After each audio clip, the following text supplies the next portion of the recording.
I hate to cut off Louis Prima, but I had to. I was just saying to Lauren, as much as I love this song, if you've never heard Whoa Babe, which he wrote, which is an early R&B song he wrote, but it was done by Wynonie Harris and was sort of a hit. You should check that one out too. Just a little extra tidbit for you. Good evening. I'm Terry Stewart. I'm president of the museum, and I'm thrilled to be here.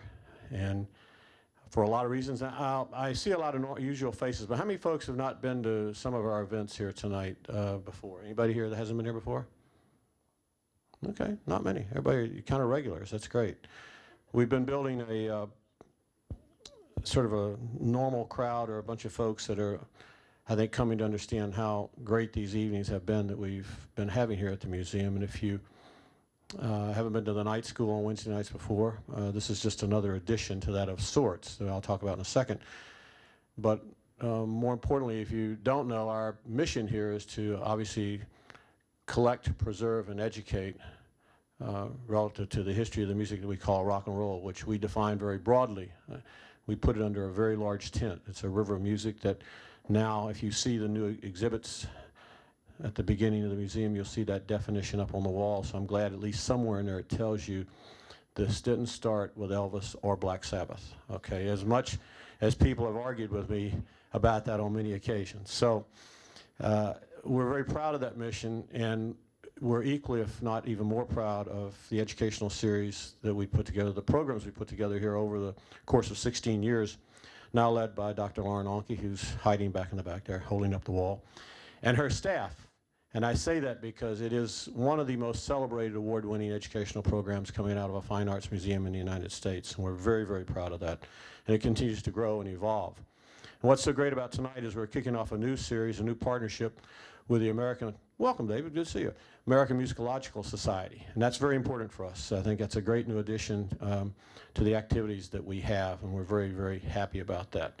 I think you're in for a wonderful night. I've only had a chance to look at our speaker's book for a little bit, but I guarantee you that I will buy it. And as I told him, I'll put it on the credenza behind my desk as one of my reference points that I'll have in the future. So, without further ado, it's now my pleasure to introduce Rob Walser, professor of, or Jason Hanley, Rob Walser. I think I'm introducing Jason Hanley, sorry. Thank you, Terry. Before we get going, I just wanted to start, again, my name is Jason Hanley. I'm the Director of Education here. And just want to tell you a little bit about some of the upcoming events that we have here at the museum as part of the education programs that Terry was just talking about. Of course, I should start off by mentioning our Women Who Rock exhibit, filling up the 5th and 6th floors of the museum. If you haven't had a chance to come out and see it yet, please do. The exhibit is open through February 26th, and 2 floors that really celebrate the role of women in rock and roll. There is also going to be a PBS, part of the PBS Arts presentation from Cleveland, a performance documentary that will be airing on Friday, November 19th at 9 p.m. It's a great series that looks at arts in America, and it will focus on Cleveland and the Women Who Rock exhibit in particular. Also, I am personally very excited to say our American Music Masters event this year is honoring Aretha Franklin. It's called Lady Soul, The Life and Music of Aretha Franklin. How many of you in here are American Music Master regulars who attend every year? Excellent. I love to see that. Very good. David C. Barnett, I know you've spoken at a few of those. So this year it will run from Monday, October 31st through Saturday, November 5th. The tribute concert tickets are currently on sale, and you can visit rockhall.com for details. We'll be releasing more about the conference and the week full of events in the days to come. I also want to mention another event coming up here, a few other ones. This Saturday, October 8th, I'm going to have a chance to sit down with Carl Palmer of Emerson, Lake and Palmer in Asia. He's here starting a U.S. tour, and he's going to premiere a film that was made about his drumming called The Solo, as well as sitting down and talking to me a little bit about his career. Even though the event is sold out, there is a waiting list, so feel free to go to tickets.rockhall.com to sign up for that waiting list if seats become available. And our next Rock and Roll Night School, Women Rock the 1960s, is next Wednesday, October 12th, here in this theater at 7 p.m. That is a free event. Reservations are not required. Just come down to the museum and tell them you're here for Rock and Roll Night School.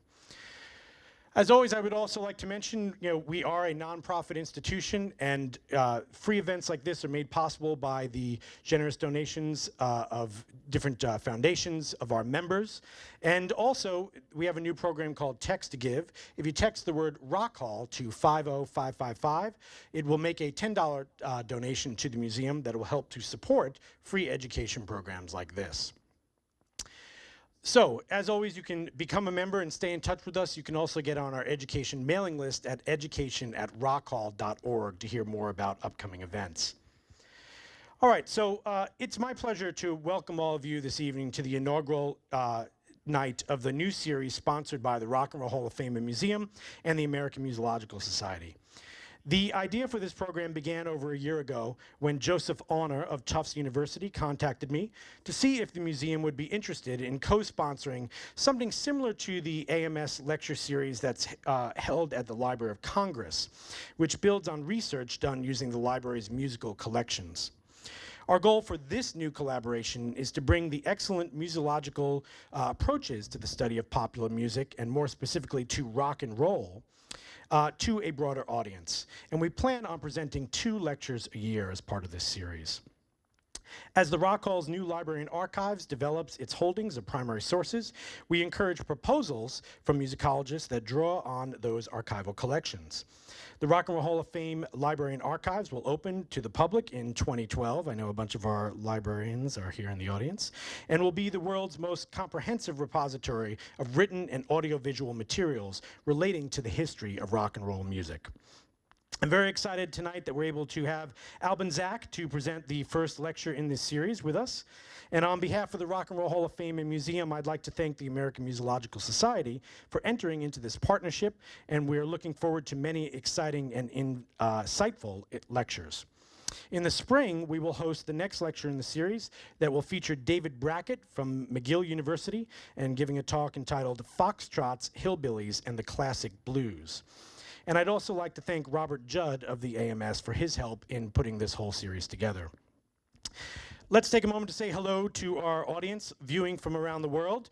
Each of these events will be streamed live on the Rock and Roll Hall of Fame website and archived on the American Musicological Society website, as well as a full tape of each event being available in the Rock and Roll Hall of Fame Library and Archives. So now I would like to introduce Rob Walzer, Professor of Music at Case Western Reserve University and a longtime AMS member, who will officially introduce our speaker for the evening. Rob Walzer. Thanks, Jason. My name's Rob, and I'm a musicologist. Thank you.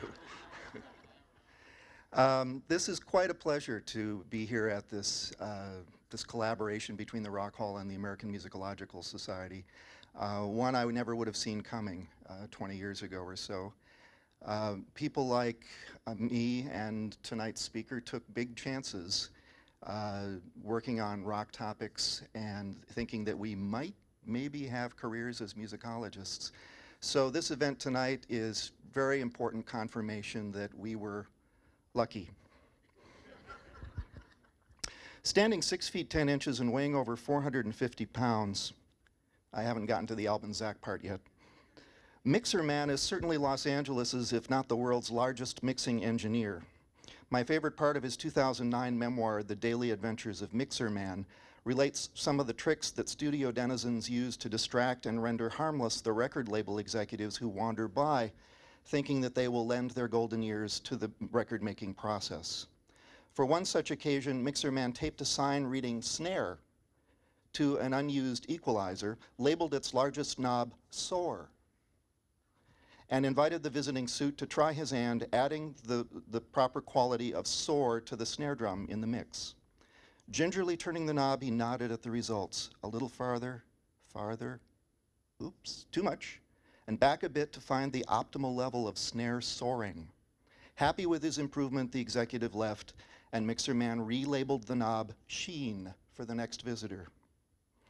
In a way, Albin Zak's work is the retrograde inversion of this. In cases where a snare drum really can be said to soar, or shine, or thump, or sizzle, or any of 10,000 other distinct sounds a snare drum can be made to produce, Zak reconstructs the means by which that character was achieved, and even more importantly, why. Here's an example from his landmark book of 10 years ago, The Poetics of Rock, required reading in my graduate popular music seminars. Zak reminds us that Sam Phillips' famous tape echo was produced by a second tape recorder with something like a 70 millisecond delay between source and echo, producing a constant close-range mimicry of the main sound. He goes on to analyze the rhetorical significance of this technique. Quote, known as slapback, this configuration provides a distinctive rhythmic feel to a track, an urgency. On Elvis Presley's Blue Moon of Kentucky recording of July 1954, the voice's echo adds a quality of nervous energy to the words and a rhythmic density to the overall texture of the track. The effect is influenced by tempo, performance style, lyrics, amplitude, and timbre. The quick tempo ensures that the voice continually crowds the echo, a breathless effect that is further heightened by the rushed vocal phrasing.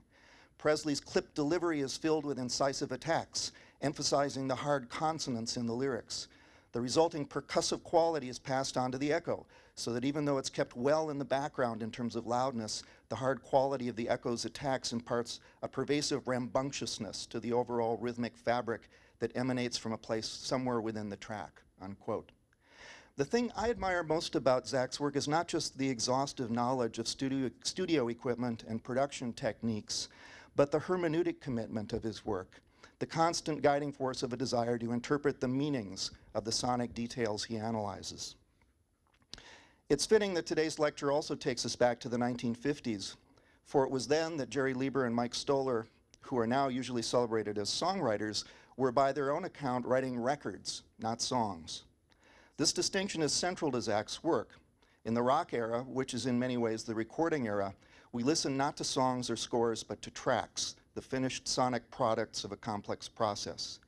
No longer documents of a performance of a work, recordings are in their own right sonic artworks. Establishing and elaborating on that crucial point has been Albin Zak's signal contribution to popular music studies and musicology. From The Poetics of Rock through his new book, published less than a year ago, I Don't Sound Like Nobody, Remaking Music in 1950s America. Also a prolific issuer of recordings, producer of recordings as well as words, and currently a professor of musicology at SUNY Albany, he will be speaking today about a thoroughly bad record, Elvis Presley's Hound Dog, as Rock and Roll Manifesto. Please welcome Albin Zak.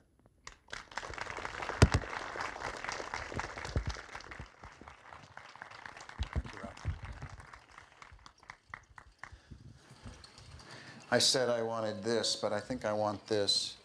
I don't know, this has a lot of decals on it. I think I want this. Thank you, Rob. That was very kind. And now it sounds like the only thing I ever listened to is Elvis Presley. That's a coincidence, I assure you. I'd like to thank the AMS and the Rock Hall for this invitation. I'm really excited about this new collaboration between the two. I had a great hospitality today, and from the Case music department and from the archive folks, and a nice tour of the museum here. But in looking through the building at the archive, what promises to be when it opens next year, it's going to be really exciting and a really good resource for scholars to do stuff that they can't do right now. You know, it's just a lot of the stuff that we need access to is very, very difficult to find. So, without further ado, to quote Donovan Leitch's dad, I'll get started. Do you know that record? Anyway, first a little backstory. In the first decades of its existence, sound recording followed a progressive path of technological development, guided by the sound of the natural world. Advances aimed consistently at ever more accurate reproduction of acoustic events. Of all the sounds that recording machines captured, music turned out to be the medium's most potent commercial force. And engineers worked hard to provide listeners with reproductions of musical performances that sounded as lifelike as possible. The idea was to craft the illusion of a performance that originated in the room instead of in the loudspeaker, as one magazine article put it. The 1920s saw a profound qualitative change when electrical recording began replacing the mechanical acoustic method. Microphones allowed recording devices to capture far more sonic detail and nuance, with greater dynamic and frequency ranges. There was a clear consensus that electrical recording was more faithful to the source, more transparent, and it would become the industry standard. But some listeners continued to prefer the sound of acoustic recordings. Compton Mackenzie, founder of an important early periodical called The Gramophone, thought that acoustic recordings, despite their limitations, were truer to what he called the spirit of the music. Mackenzie would have been called a romantic among record enthusiasts, as opposed to the more modern realist. This romantic versus realist controversy was an early sign that records were perhaps more than aural snapshots. The romantic view suggested that records might somehow project an aesthetic aura of their own. In the early 1950s, the idea of transparent sound recording and reproduction assumed a descriptive marketing slogan, high fidelity. The term had been around since the 1930s, but now represented what a New York Times critic called the growing rage, a big industry, a fad, a mania, a way of life. In 1951, High Fidelity magazine was launched. Introduced as a magazine for audiophiles, the periodical featured articles ranging from foundational topics such as principles of acoustics and electronic design to reviews of sound reproduction equipment and recordings. In 1954, Billboard magazine began running a regular high-fidelity column to report hi-fi related news. Record companies marketed their wares under such banners as Capitol Records' Full Dimensional Sound and RCA Victor's New Orthophonic High-Fidelity Sound. Columbia Records promised customers a money-back guarantee for all records in its 360 Sound series.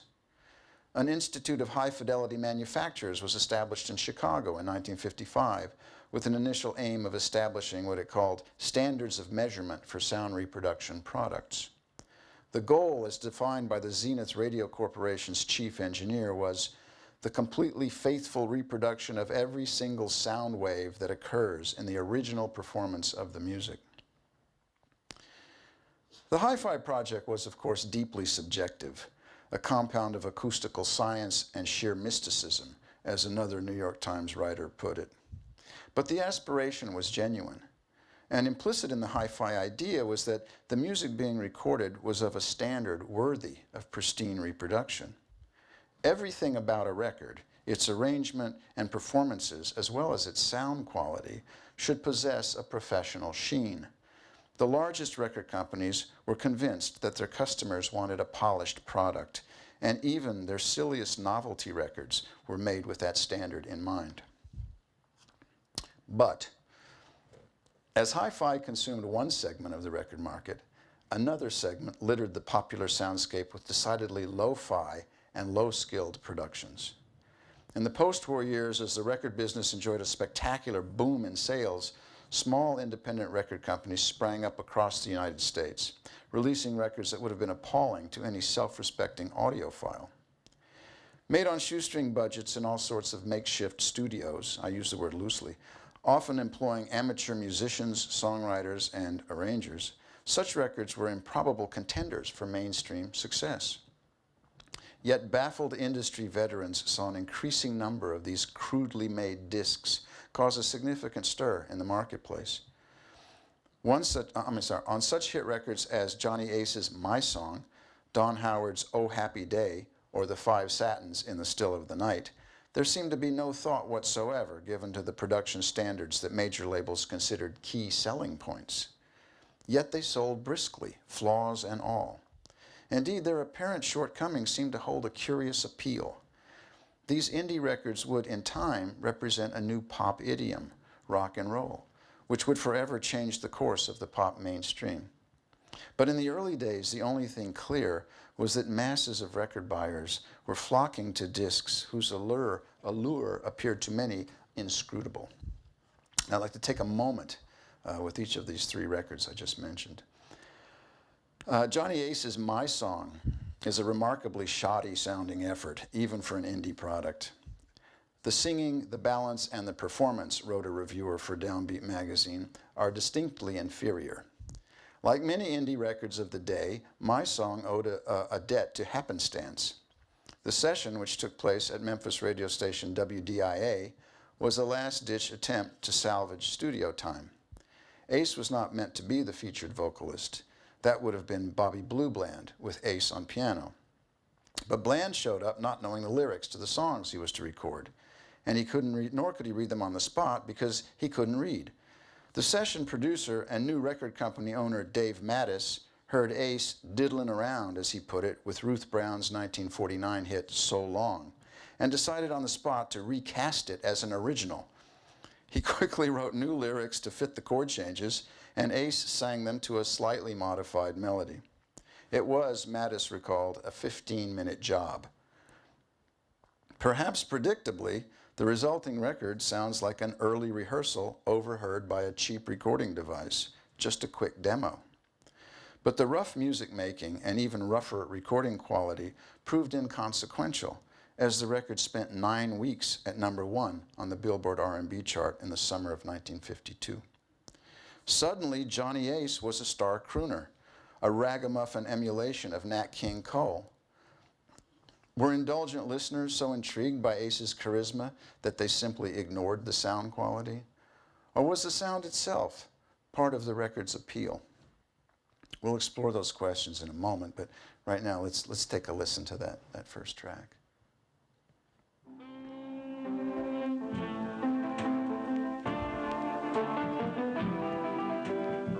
Told me that you would leave me here in tears, but now you're gone and hours seem like years. So darling, I sing my song.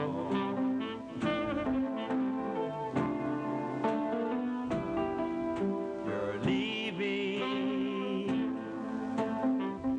make my heart beat low and slow. Now I'm wondering, where did you go?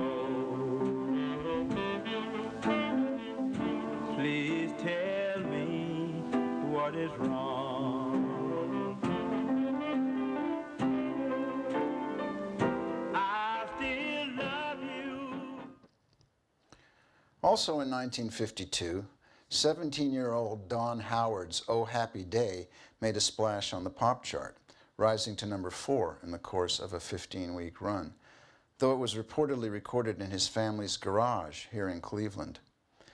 Many record men were somewhat aghast and puzzled when they first heard the disc, Billboard reported, as the record kicked off a shocked reaction in the business. Billboard accurately described the performance as a melancholy lament, which contradicted the song's title and lyrics. Was it irony or stupidity, the industry wondered, inclining toward the latter.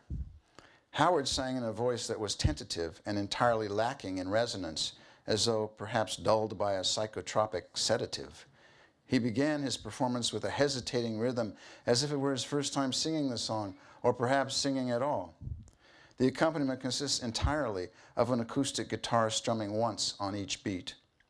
As Time magazine described the performance, Donnie himself moos his happy tune with the hoarse lilt of a fog-bound ferry whistle. Ouch. Yet the spare, halting expression had a poignancy about it that spoke to the young record buyer. Billboard's reviewer admitted that the chanter's odd style produces a definite sound, and where the record has been well exposed has resulted in definite sales.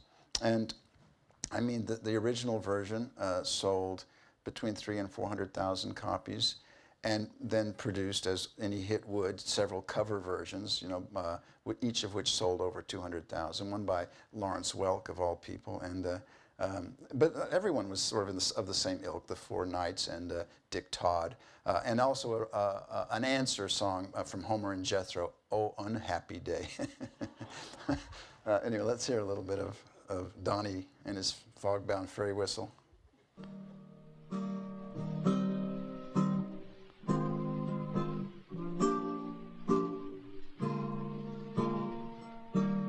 The sun is shining, oh happy day, no more troubles and no those skies are gray ever since you said those words to me.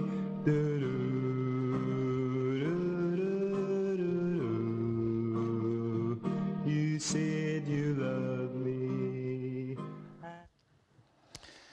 The Five Satins in the Still of the Night was recorded in 1956 in the parish hall of St. Bernadette's Church in East Haven, Connecticut, and released on the Standard label. It would become one of the most beloved and enduring of doo-wop records, with many millions in sales that continue to the present day. Standard was owned by two New Haven teenagers who, lacking any kind of recording studio, hauled their tape machine to the church to make the recording. They had also used the local VFW hall to record Five Satins tracks. What they captured was a piece of sonic surrealism. Through most of the track, the only instrument heard distinctly is a deep snare on each backbeat. The piano appears to be in an entirely different acoustic space from the voices, as though inhabiting a separate sonic dimension. The balance of the harmony voices is marred by a protruding middle voice, which sings just two notes all the way through the track. The overall texture is permeated with a slight haze of distortion, amid which a wistful Fred Paris pours out his heart's memory. This example will run a little bit longer, so you can hear when it gets to the break, you can finally sort of hear the piano, and you'll hear just how it's somewhere else from where the singers are.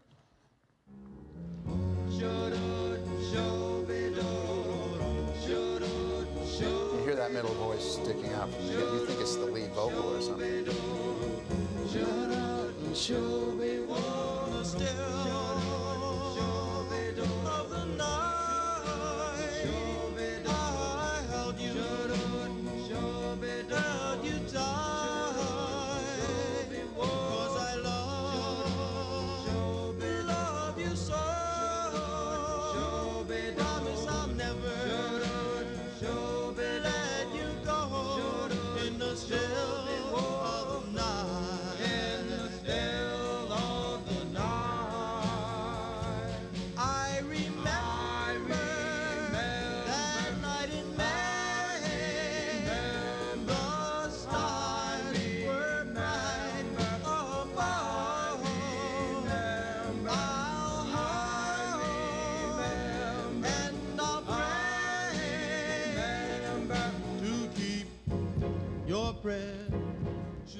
Beautiful. I mean, that record, it's like Earth Angel. It's so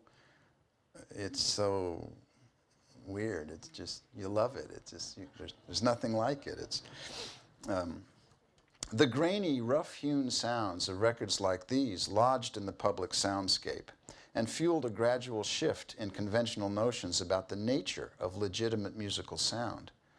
With regard to my previous question about listeners' indulgence, my own speculation is that there was something about the ragged sounds and unpresuming voices that resonated with listeners' everyday lives. The singer's emotions might seem all the more genuine in such unadorned presentation, forging a more immediate connection with listeners.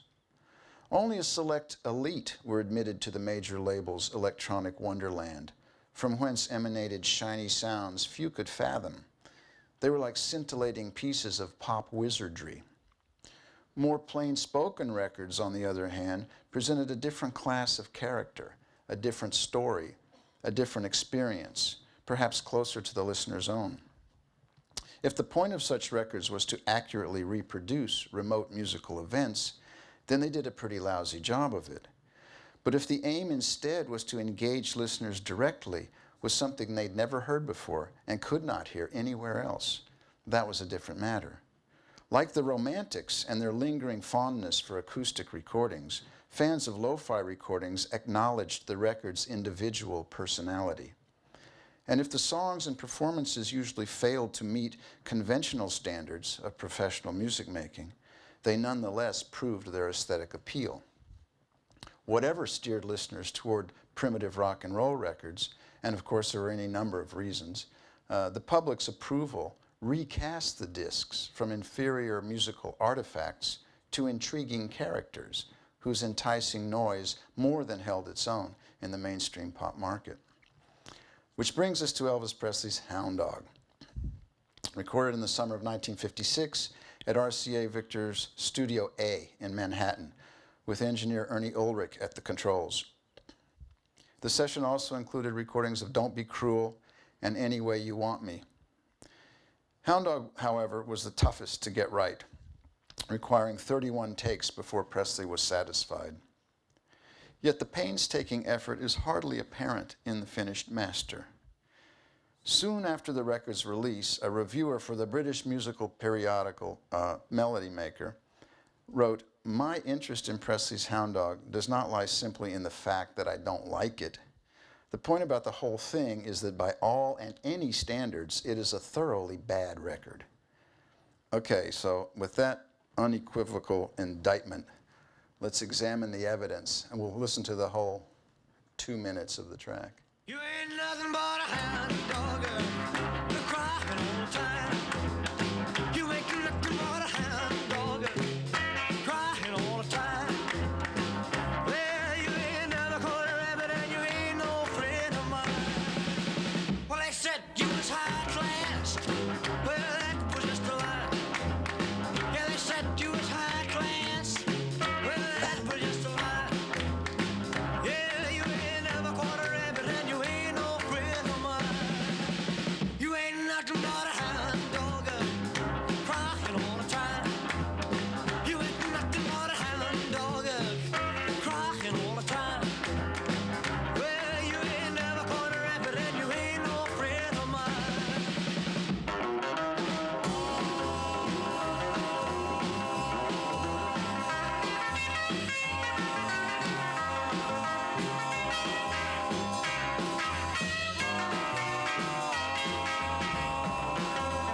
Well, they said you was high class.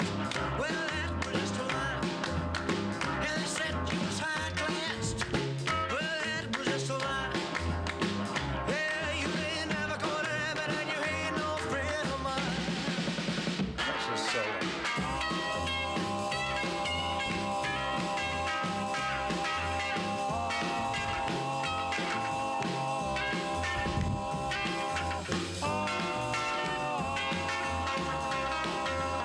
Well, they said you was high class.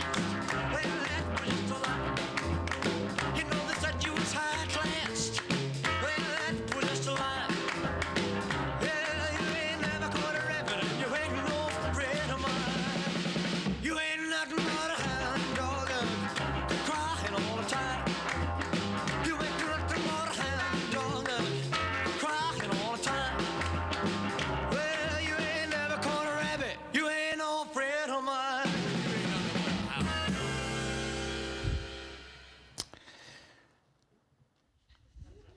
Without too much debate, I think we can stipulate that the track is a strident rendering of a crude arrangement.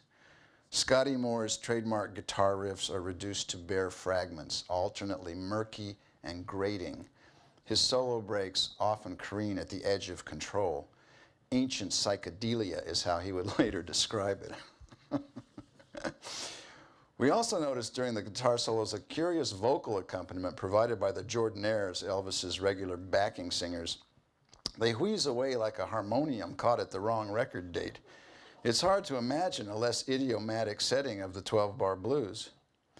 The sparse arrangement is punctuated by a yammering set of triplets on a trashy-sounding snare drum at the end of each verse. You probably heard that. Add in the sloppy hand clap rhythms, and the track sounds more like an eruption from a frisky band of street musicians than a group of professional recording artists, which of course they were by now. Presley presides over the fracas with assurance. His propulsive rhythmic articulation and spirited vocal mannerisms crackle with conviction and energy. But to what end? The lyrics bear only a partial resemblance to the original song, a blues number written by Jerry Leiber and Mike Stoller and recorded in 1953 by Willie Mae Thornton. In place of her sly double entendres, Presley's version, adopted from the one by Freddie Bell and the Bell Boys, seems aimed literally at a lazy or inept pooch. Where Thornton tells her dog, "You can wag your tail, but I ain't gonna feed you no more," Presley complains, "You ain't never caught a rabbit and you ain't no friend of mine." Perhaps this too is a sexual euphemism of which I'm not aware. I do know that Jerry Lieber commented that as far as he was concerned, Presley's version made no sense. Let's hear a little bit of Big Mama Thornton's version. Just You ain't nothing but a hound dog, been snooping around my door. You ain't nothing but a hound dog, been snooping around my door. You can wag your tail, but I ain't gonna feed you no more. You told me you was high class, but I can see through that. Yes, you told me you was high class, but I can see through that. And Daddy, I know you ain't no real cool cat. You ain't nothing but a hound dog, been snooping around my door. You just old hound dog, been snooping around my door. You can wag your tail, but I ain't gonna feed you no more. Oh, play the thing more. Presley's is a juvenile cartoon version of an adult R&B song, not unlike Bill Haley and the Comets version of Joe Turner's Shake, Rattle, and Roll, which I believe we were hearing just as we were walking in. But Presley's is a more radical distillation. The verbal content is stripped down to 2 stanzas, each repeated 3 times. The only thing that varies from one stanza to the next is the setup line. In stanza 1, it's "You ain't nothing but a hound dog crying all the time," and in stanza 2, "They said you was high class, that was just a lie." Both stanzas return to the same "You ain't never caught a rabbit" punchline. If the basic premise makes little sense, its relentless repetition pushes the song towards willful absurdity, more tantrum than tune. Industry veterans were by now accustomed to rock and roll's amateur cast. Of course the songs were inferior to the great Tin Pan Alley standards. Of course the music making compared poorly to the pros who staffed New York and Los Angeles recording studios. The recording artists were, after all, novices, overnight sensations, and the rough production standards of most rock and roll records could be explained by the primitive conditions under which they were made. It was annoying that such cacophonous junk commanded so much attention in the marketplace, but its success could be rationalized in part by the vagaries of the youth market. Surely if you brought rock and roll into the fold of the major labels, its general presentation would at least compare favorably with the firm's novelty records. In fact, when a major label did release a rock and roll record, the production could be quite slick. Think, for example, of any Bill Haley record on Decca or any Platters record on Mercury. The arrangements are tight, the sound polished. Presley himself had by now left his rustic roots at Sam Phillips's Sun Records in Memphis and joined the ranks of RCA Victor recording artists. He could now assume the pop finery enjoyed by the likes of Perry Como and Eddie Fisher. His records now issued from one of the world's premier record companies, the label of Arthur Rubinstein, Arturo Toscanini, Dizzy Gillespie, and Duke Ellington, with a history of technical innovation and high-quality recording dating back to the industry's earliest days. On the A side of Hound Dog is a recording of the Otis Blackwell song, Don't Be Cruel.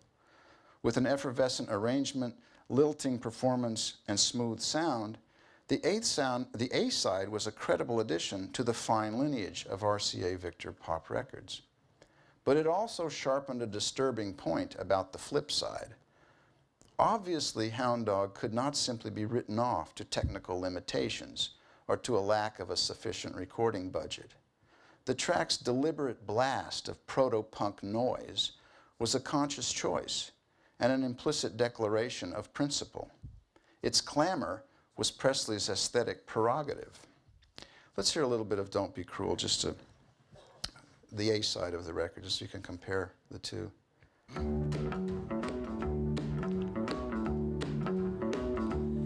You know I can be found sitting home all alone.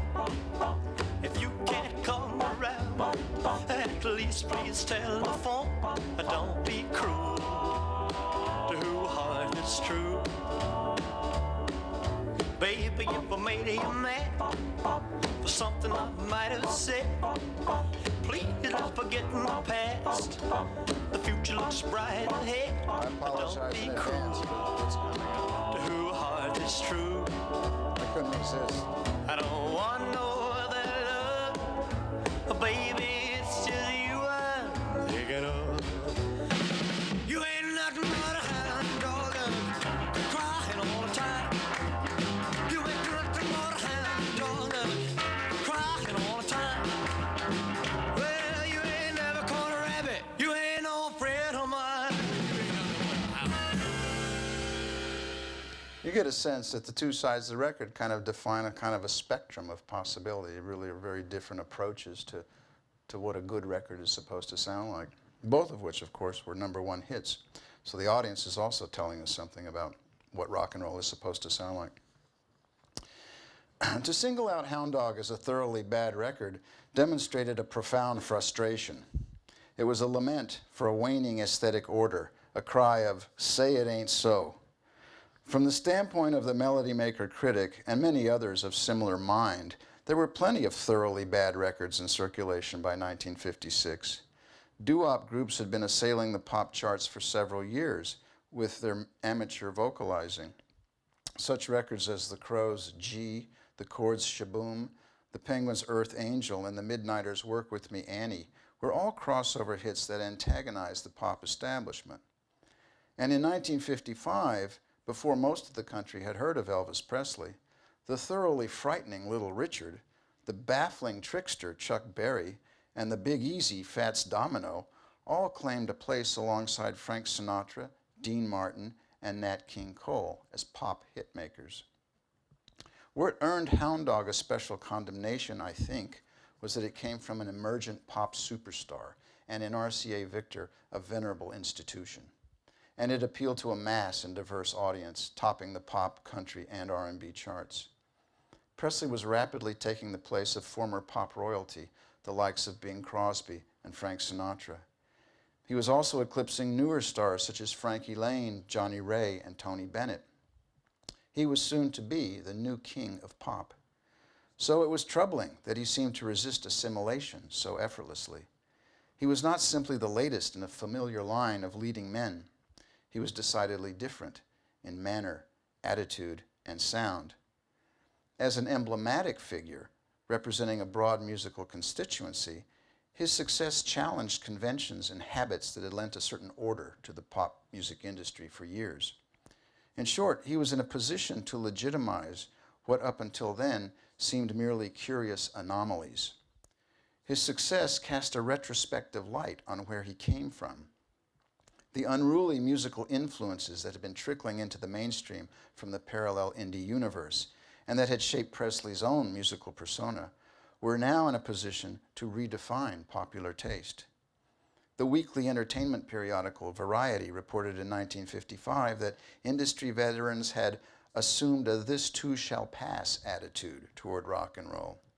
But with Presley's spectacular arrival in 1956, the establishment's patience and confidence were wearing thin. By the summer of 1956, Presley was in full command in the recording studio, an unusual position for any singer at the time. When he moved to RCA Victor at the end of 1955, his first sessions in Nashville were nominally supervised by Chet Atkins and Steve Scholes, who was head of A&R for RCA's country division.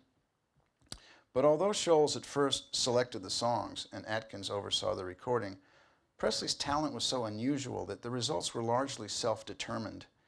According to Jerry Lieber, who observed many Presley sessions, quote, "Steve Scholes had very little to say. Presley was so far removed from anything that the old guard had been accustomed to hearing in studios that they really couldn't identify with it and they couldn't judge it." Engineer Bones Howe, who assisted on many of Presley's Los Angeles sessions, had a similar impression, recalling, "Elvis produced his own recordings in those days. There's no mistaking it.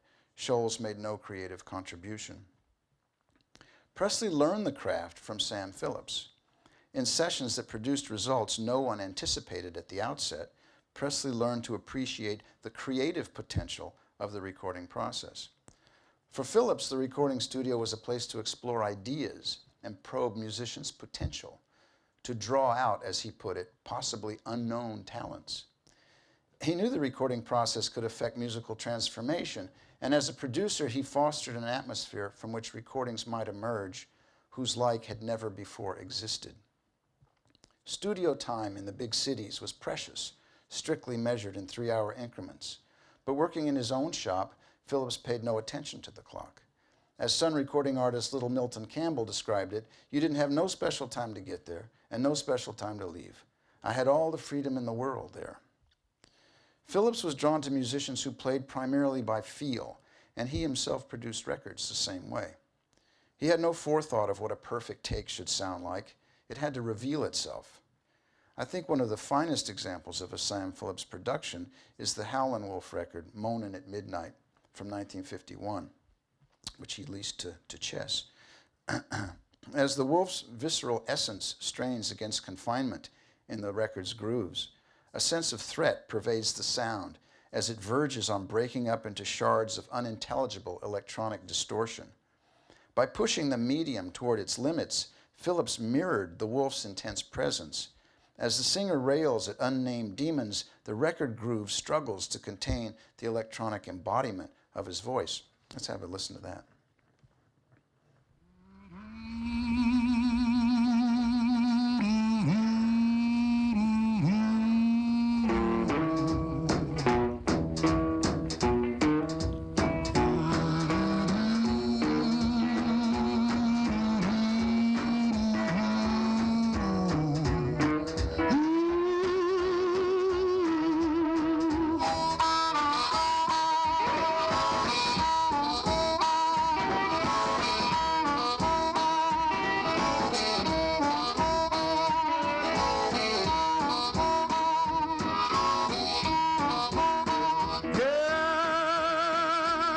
Somebody knocking on my door.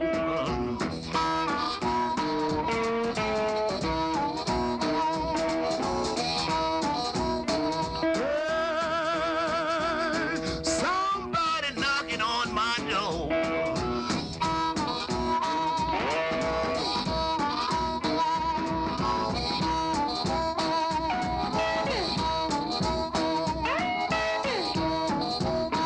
Well, I'm so worried, don't know where to go.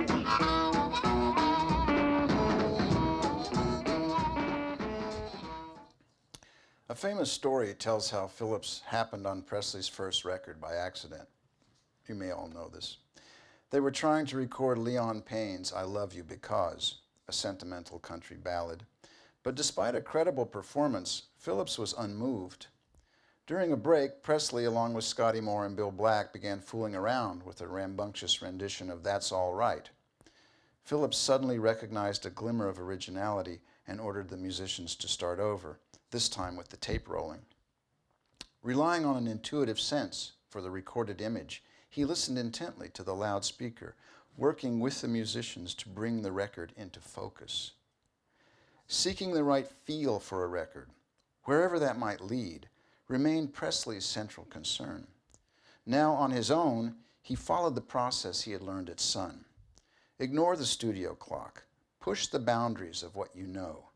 Reach for the extraordinary. Go with your intuition. Pour yourself into the microphone with every take, and then listen hard to the playback. Listen to what was left on the tape after the performance stops, because record and performance are two different things, and only when the record itself has a sense of life is the work done. Photojournalist Alfred Wertheimer, who followed Presley through 1956, took photos at the Hound Dog session that show the singer listening to playbacks with a look of deep concentration, his critical ear searching for a telltale spark. Wertheimer, later wrote an account of what he witnessed. At a certain point, he wrote, Elvis left his chair and crouched on the floor as if listening in a different position was like looking at a subject from a different angle. Again, he went into deep concentration, absorbed and motionless. At the end of the song, he slowly rose from his crouch and turned to us with a wide grin and said, "This is the one." Presley was clearly after something special, and the finished master tells us that it was not musical refinement or high fidelity. He was listening for something else, something more elemental. He must have known that simply capturing a performance of the stage version would not do. Without the spectacle of his physicality and the energy of the audience, what was left were some pretty stupid lyrics and minimal musical interest. Also, the day before the recording session, Presley performed the song on the Steve Allen television show. Always playing for gags, Allen had Elvis dress in a tuxedo and sing the song to an actual basset hound. He went along with the joke, but admitted later to feeling humiliated. Perhaps the experience heightened the stakes in the studio the next day. In any case, Presley was concerned that the track be especially convincing. The fact that a desire to produce something special would yield a record like Hound Dog encapsulates an implicit assertion embedded in most early rock and roll records. Namely, general criteria for acceptable audio quality and conventional standards for competent musical expression were now solidly trumped by the pursuit of specific dramatic effect. The sound of music in the natural world was only a background concern, for the recording project no longer aimed to capture reality, but rather to create it. The rock and roll studio was not a place to preserve a musical tradition, but to invent a new one. The only guide was an intuitive sense of the record's aura, its authenticity, its truthfulness, its energy. This is what Presley was listening for. When he judged that the record had assumed its own heart and spirit, it was ready to make its way in the world. The emergence of rock and roll was directly related to the record groove. The ideas and expressions of rock musicians were written into the groove. Few would have thought to say so at the time, but rock and roll was at the cutting edge of a musical culture reshaped by what some have called recording consciousness. In the music's din lay crude confirmation that record making had become an art form. Rock and roll records declared the groove a noisy, colorful place. It could be loud, gritty, loose, chaotic, prone to all manner of interference, which was in turn incorporated into the musical utterance. With no aspiration to high fidelity and no boundaries of musical tradition, the records asserted instead an irreducible musical line. Everything in the groove was part of the music. In the deliberate guitar distortion of Link Wray's Rumble, the buzzing phase shift of Tony Fisher's The Big Hurt, the ever-changing reverb of Buddy Holly's Peggy Sue, sound took its place with song, performance, and arrangement as an integral component of musical expression and language. In addition to the sonic complexity of the groove, it likely contained a stylistic unruliness, fusing heterogeneous musical bits in a state of permanent cohabitation. The stylistic noise that pervaded such doo-wop records as G, Shaboom, or Frankie Lyman's Why Do Fools Fall in Love stemmed from the pairing of young a cappella groups with seasoned instrumentalists. The meetings took place not on stage, but in recording studios. During a brief interaction of mature and nascent musical sensibilities, the professional musicians' swing-inflected accompaniment came together with the amateur singer's simpler rhythmic phrasing. The two were fused in the record's groove. The musical standoff was sometimes awkward, and since rock and roll had yet to establish any normative conventions, such mismatches were simply provisional, probing gambits. Whether a particular sound or stylistic mixture made sense was determined by audience response. If a record gained the public's approval, it shed its provisional status and became one more item of concrete evidence in a developing case for the new music, stipulating an individual authenticity defined by whatever happened to be in its grooves. We're going to have one more example. It's going to be a bit of Shaboom. Just note, life would be a dream if I could take you up in paradise up above. At least in every single accent, every word that's accented falls on a strong beat. Yes, 1 and 3. And I'm the only one that you love. Life would be a dream, sweetheart, and hello again, and hoping we meet again. Da da da bum ba dum ba ding bang. Even when they go into the nonsense syllables, and then when it shifts, and when Sam Taylor takes over as for the saxophone solo, I mean, you know, he never hits a beat ever. So the contrast in rhythmic articulation of the melody between the more beat-rooted, not like beat-root, but you know, kind of stuck to the beat or whatever the technical term would be, versus the really lilting swing of the old pros, you know, the young kids and the old pros. And again, you hear it over and over, especially on the doo-wop records out of New York City, where they had a certain group of session pros that played a lot of the sessions with various a cappella groups. Anyway, a little bit of shaboom. Life could be a dream. Shaboom, if I could take you up in paradise up above. Shaboom, and tell me, darling, I'm the only one that you love. Life could be a dream. Sweetheart, hello, hello again. Shaboom, and hope we'll meet again. Boom, boom, boom.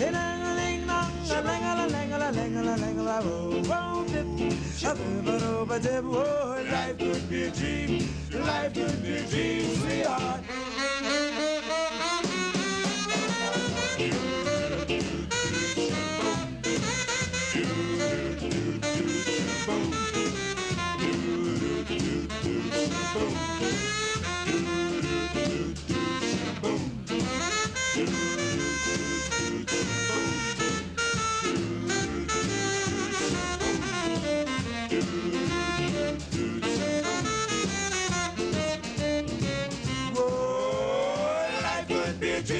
Shaboom, if I could take you up in paradise up above. Shaboom, and tell me, darling, I'm the only one that you love.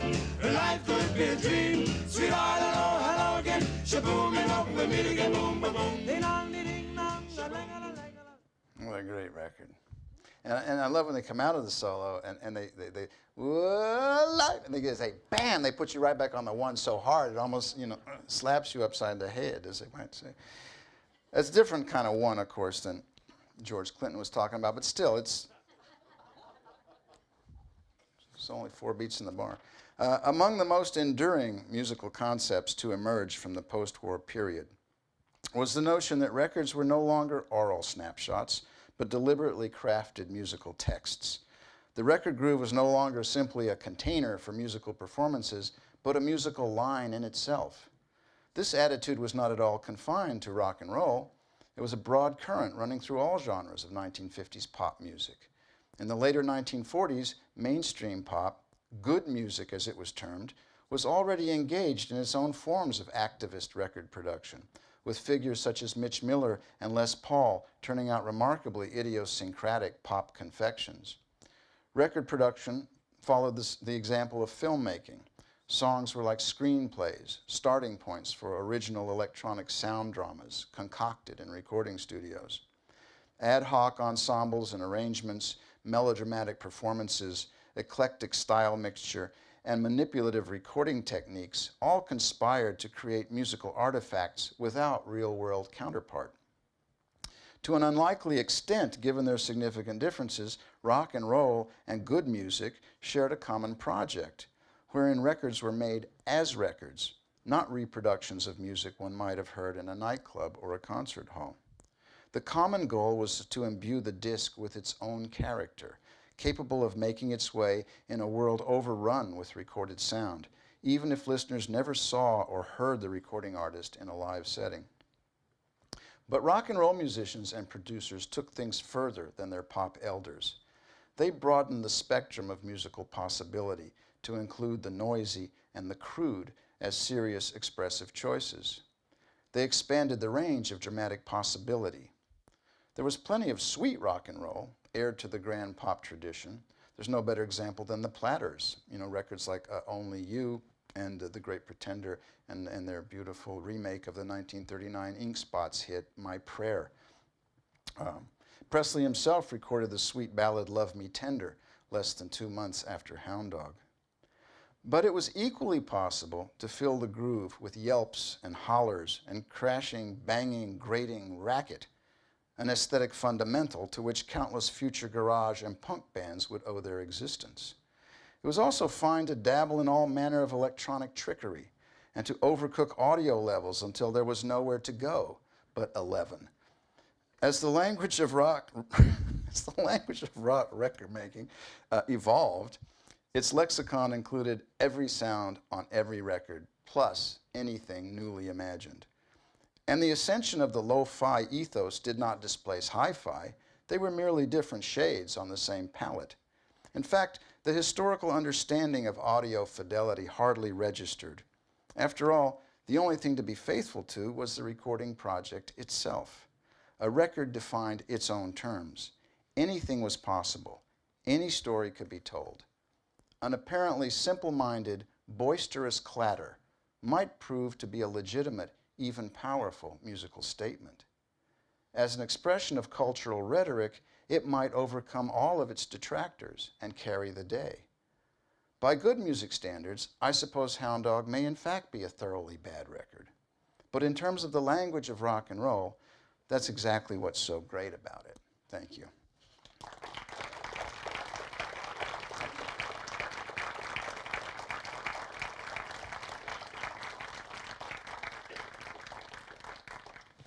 We have Q&A time now, yeah?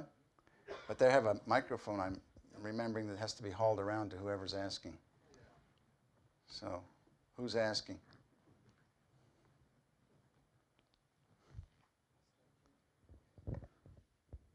Albin, I got one for you. Okay. You were talking about, you used the word juvenile, right, when you were talking about the sound of Hound Dog. Yeah. And is that a term for you that you're equating with a kind of amateurism? Or are there other things for you that attach to that term in the sound of these records? It's kind of specific to what he does, I think. Well, a couple of things. I mean it to sort of describe what I hear him doing. And he takes the song, he strips the nuances from the song. You know, he takes the words to the point where they don't really mean anything anymore, and then he repeats them over and over and over and over. You know, like a kid would do, you know, if you know what I mean. And also then he takes certain musical devices and he like that snare drum triplet thing. He every single time, every single verse is like da da da da da.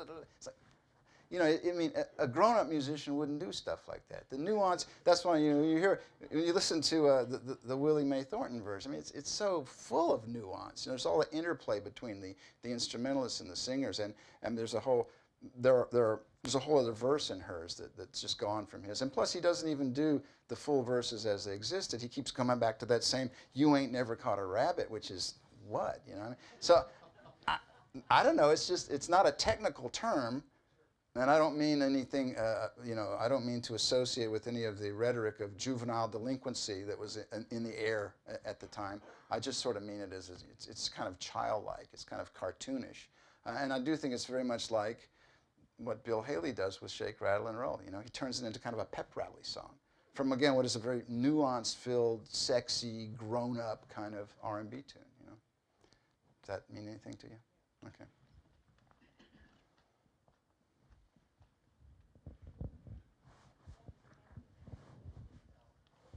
She needs a microphone. We got someone right here. So I wonder Oh. how much he was trying to sanitize the blues then for maybe a wider audience. He was trying to do what? How much was he trying to sanitize the blues Oh. for a wider audience? Well, Make he it was more, make it certainly, more innocent.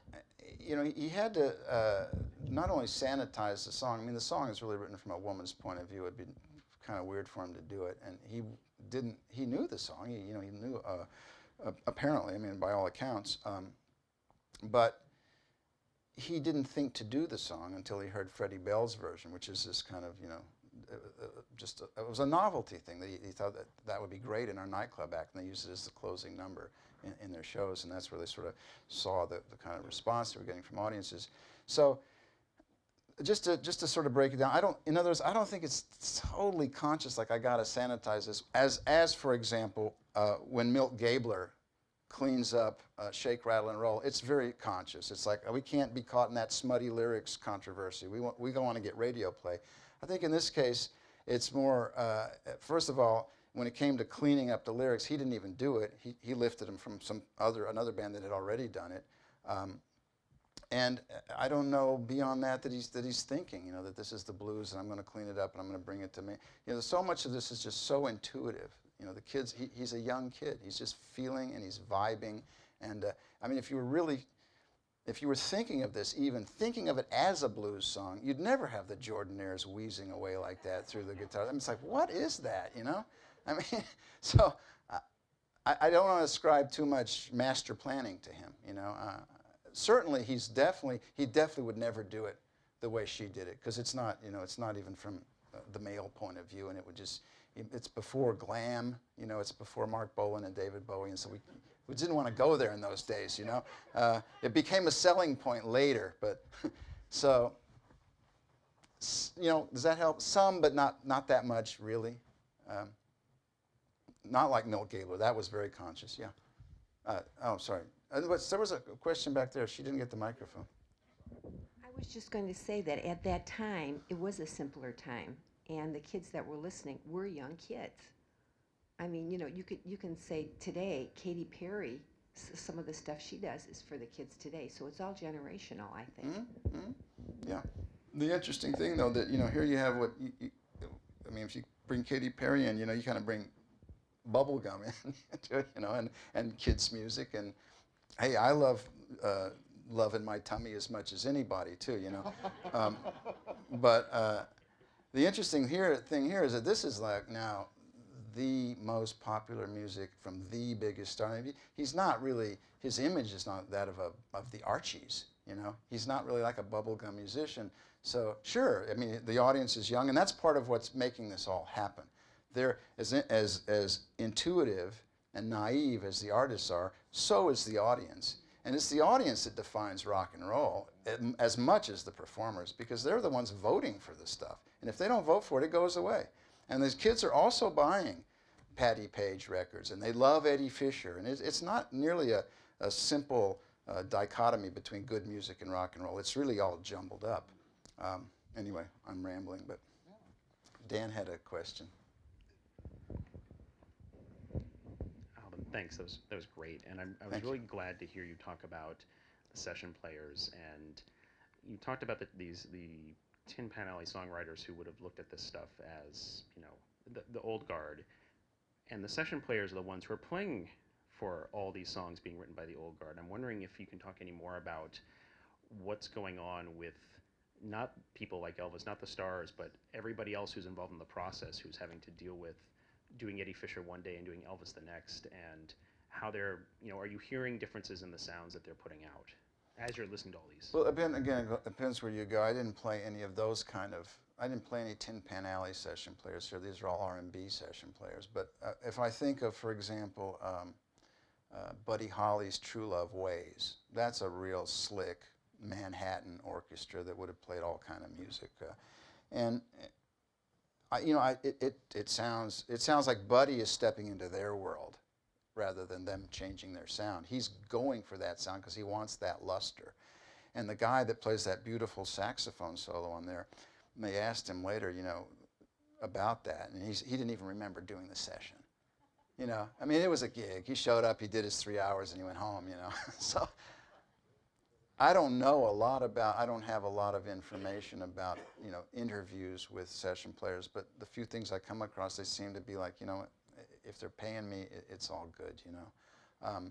You think in LA, you get more of it on Beach Boys records and on Phil Spector records. And sure, I mean, but those cats out there are very into the distinctions between genres and styles, and so just if they're playing in the movies, they have to play a different thing for a Western than they're going to play for a kind of a romantic comedy. And so they're used to this. So if they're coming to do a pop record, they adapt to the things that, and again, they get a lot of input from, you know, whether it was Brian Wilson or Phil Spector, from the producer. And I have talked to them, and they say how they were they were guided by the producers for sure. But they had so much chops that they could sort of lean this way or lean that way, and they're not going to play the same way on a Ronettes record as they would play on Gunsmoke, you know, obviously. But they're pros to sort of, and I think they have a slightly different.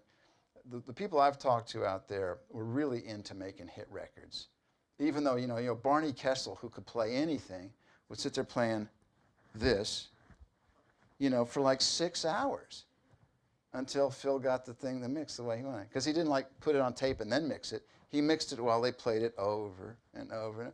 And you're like, how could you stand that? And they're like, well, it was cool. We were making hit records and we were getting with the wall of this Phil Spector sound. And they got on board with the project. And what I know of New York session players of the good music sort is it was much more cynical. It's like, yeah, whatever, you know. Pay me. I'll play whatever you want. But don't you think those Buddy Holly things, I mean, it just sounds like he steps into their world rather than, you know. There's a microphone needed way on yonder back there.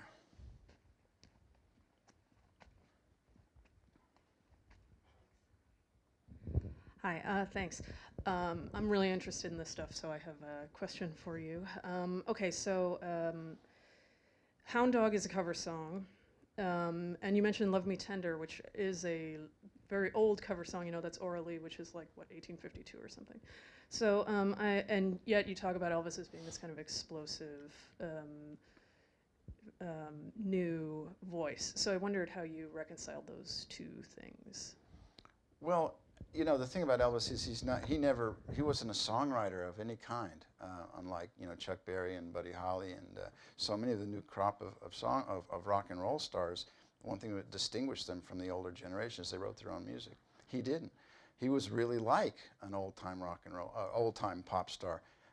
He was like the new Crosby, but he sounded so different. That was part of the shock there.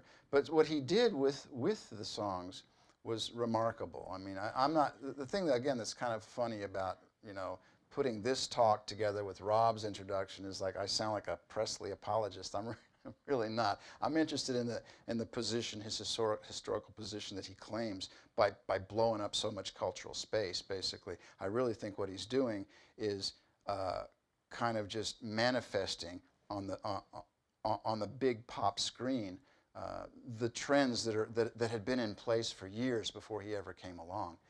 But one of the trends that is in play is this real promiscuous mixture of styles that just kind of all flow together from places where had heretofore been completely distinct from one another, geographically, socially, and musically. And then more and more they're mixing, and whether they're mixing on the radio dial or whether they're mixing up in recording studios. And they would, I mean, really, I'm going to digress briefly, but for example, when Cosmo Matassa talks about, you know, the recording sessions that they would do in New Orleans, and you couldn't mix black and white musicians. And the union guys would come down there, and he wouldn't let them in. They came down to check. And they would like take down license plates from the street to try to see if there was any mixing going on in there. Well, yeah, mixing was, and so he had his ways of tricking them. But there was lots of mixing going on. So with Presley, what you get is when he does a cover, everything he does, well, not everything's a cover because once he gets famous enough, people start writing songs for him. But he does them always in a different kind of way. And part of the difference is all of the vocal mannerisms that he has. He slides in and out of various stylistic associations really quickly, from this to that to the other thing, until finally it's so inauthentic, it's its own thing. It's authentically its own thing, because it's not, you know, like the country music scholar Bill Malone said, you know, when he came out, when Presley came out, he was a country singer. If you're from the South and you're white, you could be a country singer and that's it. How else would you be categorized? So all across the South, he's playing at all the country venues and the thing. So Malone goes to hear him. He actually goes to hear Hank Snow. And they cut Hank Snow's show really short so they could have extra time for Presley because he's getting so popular with the kids. And Malone was furious. And he said, you know what? He wasn't fish. He wasn't fowl. What was he? And for one thing, he for damn sure was not country. And he was also not very good, is how he finishes his assessment. But that was part of the thing, and that was part of the thing of the records, too. they weren't authentic as far as being, if you define that as we often do in music, really we kind of mean by that idiomatic. You know, it has the right features to fit here, there, or yonder. And if it doesn't, and like if you know, come and you try to do a blues, if I sang a blues for you, you wouldn't think it was too authentic. I would say, okay, I agree. But the thing is, in this period, nobody cared. The audience didn't care, the performers didn't care, and that was part of what made the freedom. You know, again, I'm getting a lot of junk is going to come out from a process like that. But also, you're going to open the doors to possibilities of the sublime, and who the heck knows what. But you're also going to open the possibilities for rock musicians going forward, because this all becomes common knowledge and common practice from the 60s on to today. And so when we look at the 50s, I think, yeah, none of it is necessarily something to be held up as the grand statement. It's more just the chaotic process and finding little windows on that to kind of study, well, what the heck is going on? Because it's really complicated. And in an Elvis vocal, it's very complicated. All the stuff that he inflects it with and all the different associations he calls in so quickly until it makes your head spin and you don't even know what style is this. It's no style that you can, and so that in that way I do give him a lot of credit as an original stylist. But no, he was no kind of songwriter.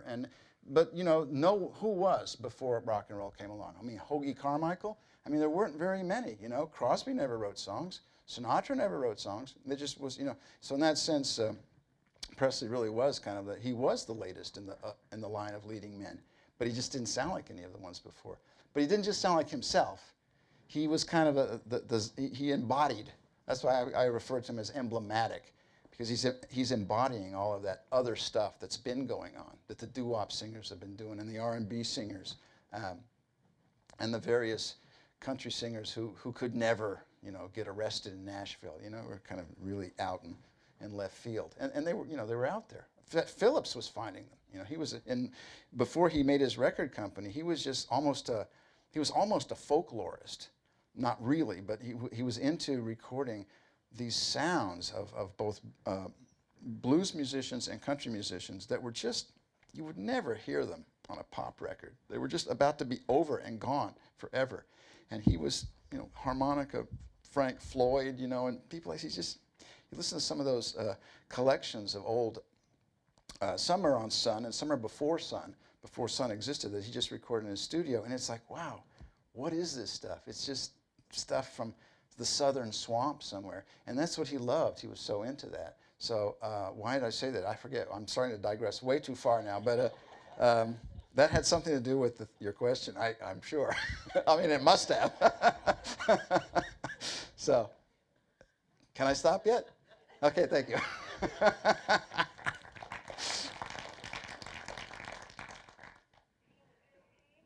Some others?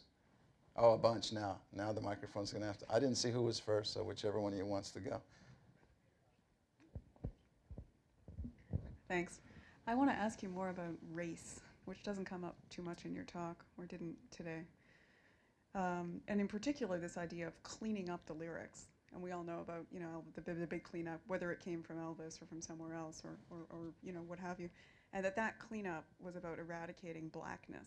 It was about eradicating, you know, the sex and double entendre that came out of black rhetorical culture.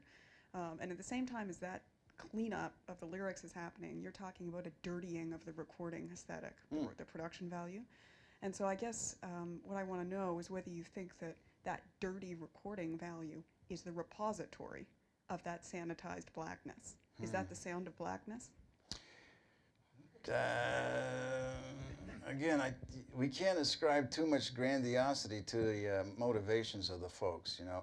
It is the sound of indie records across the board, you know. I mean, I think probably, well, except for the Johnny Ace record, the worst record I played was the Don Howard record. I mean, that's just I mean, he ain't black, you know. So, but indie records sounded pretty lousy.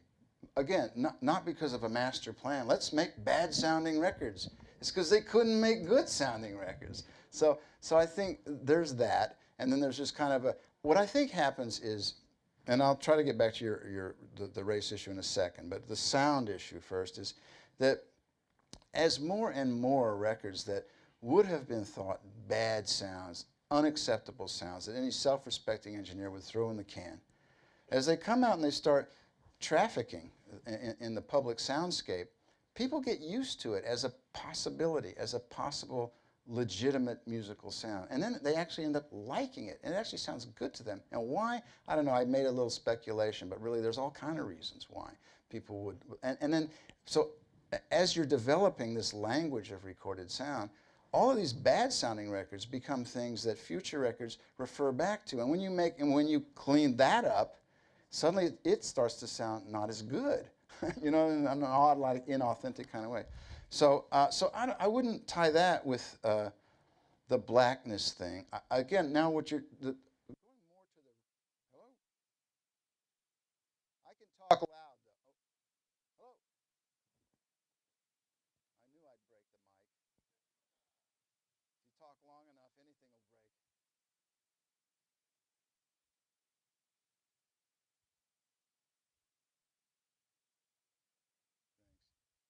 Is this on? Oh, yeah. There. I mean, you can't just make it too general. The black sound of Willie Mae Thornton is particular to itself. It sounds nothing like any doo-wop record, for example. So there's a lot in the R&B world. It's all called R&B because it's all black music by black musicians, and it's all just lumped together in not forever, but you know, coming out through the late 40s and the early 50s, it's just kind of, they don't know what else to call it. So, and even gospel music, they put everything in there, which is, you know, a really different kind of commercial situation from R&B, urban blues, doo-wop. The way I kind of break it down is it's a generational thing, and rock and roll is so much about a generational thing. So you have the young R&B singers, which is all of these doo-wop groups, and I mean, you listen to that, and it's so different from the grown-up R&B of a Charles Brown or a Ruth Brown or Willie Mae Thornton or Big Joe Turner. And so, I mean, am I going to be able to really say what's blackness in there? I mean, I'm just not competent to say that. I don't feel like and I also don't think it's the right approach to generalize it that much. I mean, when you hear the doo-wop singers are so innocent and sweet, and they're kids. I mean, they're kids. What else would they sound like, you know? And the grown-up R&B singers who have played 1,001 nights on a bandstand and have seen every scam and hustle, that's a different kind of experience, and all of that comes into the music too. So I think there's a way in which the young rock and roll musicians of any color cannot emulate that maturity. There's just no way. They don't even hear it. So in order to emulate it, you know, eventually we would kind of get to that where music, hearing things and aping things, people get so good at it that we have it now, you know, where like young kids come out and they do this thing, you're like, wow, you sound like you're 35.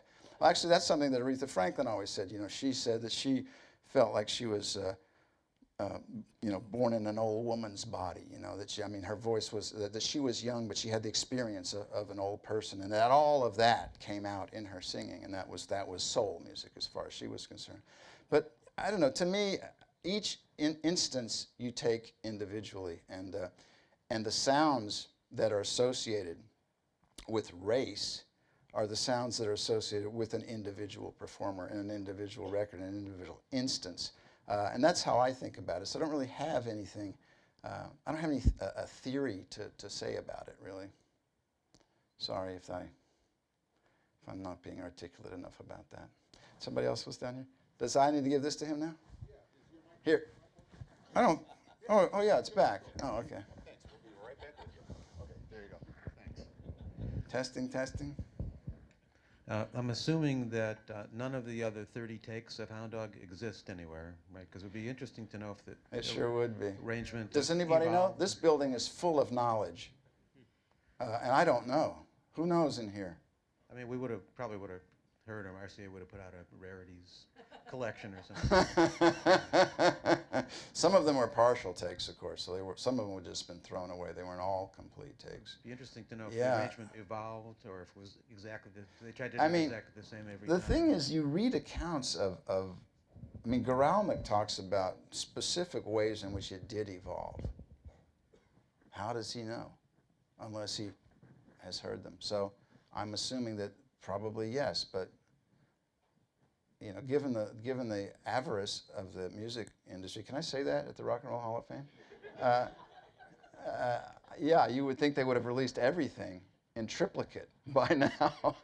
That's a good question, and I really, you know, I've just sort of read accounts of it, and I have so much trouble tracking down stuff that should be a lot easier than that I'd never even thought of trying to unearth the lost Presley outtakes. It'd be a good project. There's definitely a dissertation in it.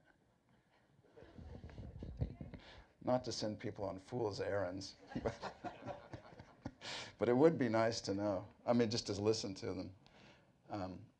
There's a lot of that, though. You know, if you read Mark Lewison's book on the Beatles sessions, he seems to have heard every single thing they ever recorded. But can we? No. You know, what a jip. Anyway, I'll stop on that now. Anybody else? Okay, well, thanks very much. Appreciate it.